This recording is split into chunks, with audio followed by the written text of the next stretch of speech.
முதலில் தலைப்புச் செய்திகளை பார்க்கலாம். ஒரே கண்டிஷனில் ஜோலியை முடித்த ஈரான், ஆடிப்போன அமெரிக்கா மற்றும் இஸ்ரேலுக்கு தொடர்ந்து ஆயுத சப்ளை.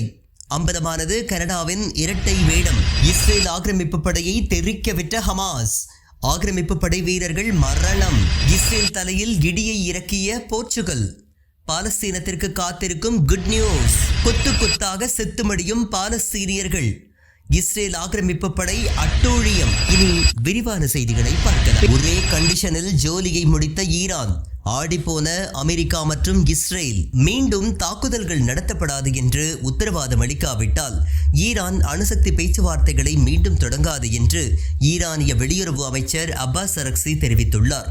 சமீபத்திய அமெரிக்க மற்றும் இஸ்ரேல் தாக்குதலால் ஈரானுக்கு ஏற்பட்ட இழப்புகளை அமெரிக்கா ஈடு செய்யாவிட்டால் ஈரான் தனது அணுசக்தி திட்டம் தொடர்பான பேச்சுவார்த்தைக்கு மீண்டும் திரும்பாது என்று அமைச்சர் அப்பாஸ் அரக்சி தெரிவித்துள்ளார். பேச்சுவார்த்தைகளின் நடுவில் அவர்கள் ஏன் எங்களை தாக்கினார்கள் என்பதை அவர்கள் விளக்க வேண்டும்.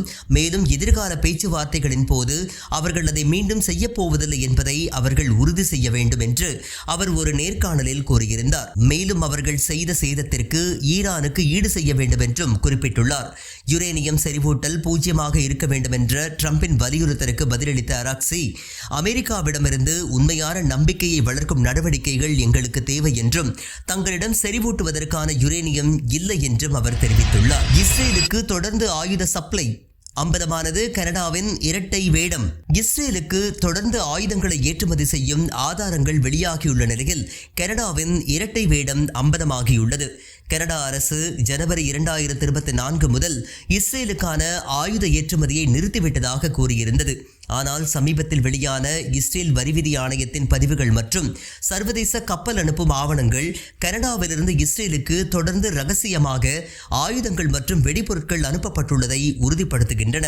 கடந்த 6 மாதங்களாக டொரண்டோவிலிருந்து புறப்படும் வணிக விமானங்கள் பொதுமக்கள் பயணிகளுடன் இராணுவ உபகரணங்கள் மற்றும் ஆயுத பாகங்களை இஸ்ரேலுக்கு கொண்டு சென்றதாக வேர்ல்ட் பியாண்ட் வார் பாலஸ்தீனியன் யூத் மூவ்மெண்ட் தகவல் வெளியிட்டுள்ளது.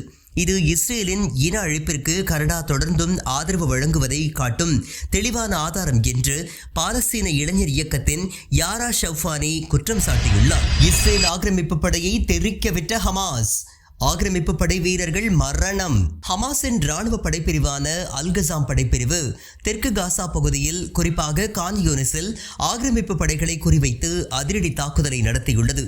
எதிர்ப்பு குழுவின் அறிக்கையின்படி கான் யூனிஸின் வடகிழக்கே அல்கராரா பகுதிக்கு கிழக்கே இஸ்ரேலிய வீரர்கள் மற்றும் இராணுவ வாகனங்கள் கூடியிருந்த இடத்தில் பல மோட்டார் குண்டுகள் வீசப்பட்டன. இந்த ஷெல் தாக்குதலில் ஆக்கிரமிப்பு படையினர் மத்தியில் உயிரிழப்புகள் ஏற்பட்டதாக கூறப்படுகின்றது. ஒரு தனி நடவடிக்கையில் அல்கசாம் போராளிகள் பாட்டன் அல் சமீன் பகுதிக்கு தெற்கே அமைந்துள்ள இஸ்ரேலிய இராணுவ வாகன நிறுத்துமிடத்தில் 3 பீப்பாய் குண்டுகளை வெடிக்க செய்தனர்.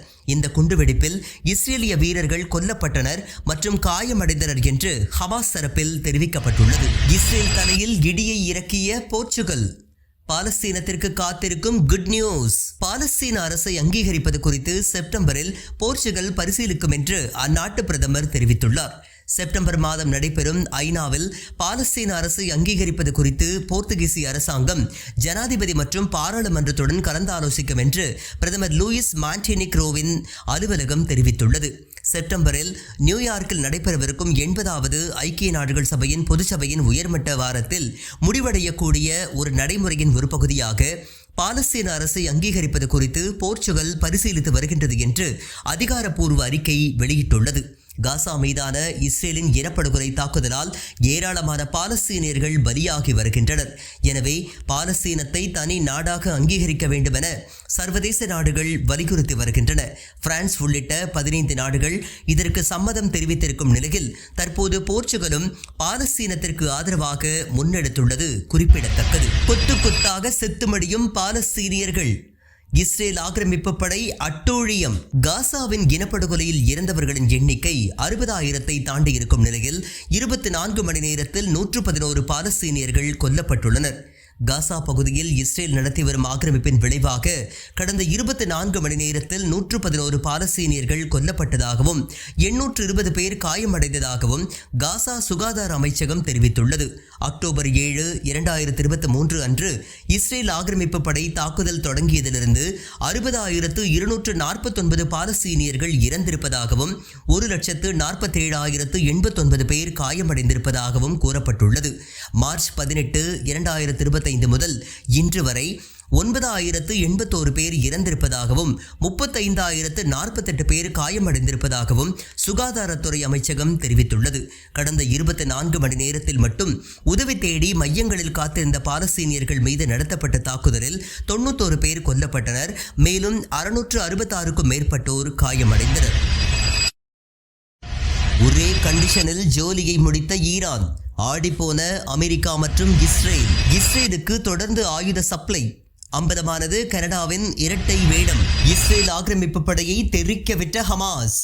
ஆக்கிரமிப்பு படை வீரர்கள் மரணம். இஸ்ரேல் தலையில் இடியை இறக்கிய போர்ச்சுகல். பாலஸ்தீனத்திற்கு காத்திருக்கும் குட் நியூஸ். கொத்து கொத்தாக செத்துமடியும் பாலஸ்தீனியர்கள். இஸ்ரேல் ஆக்கிரமிப்பு படை அட்டூழியம்.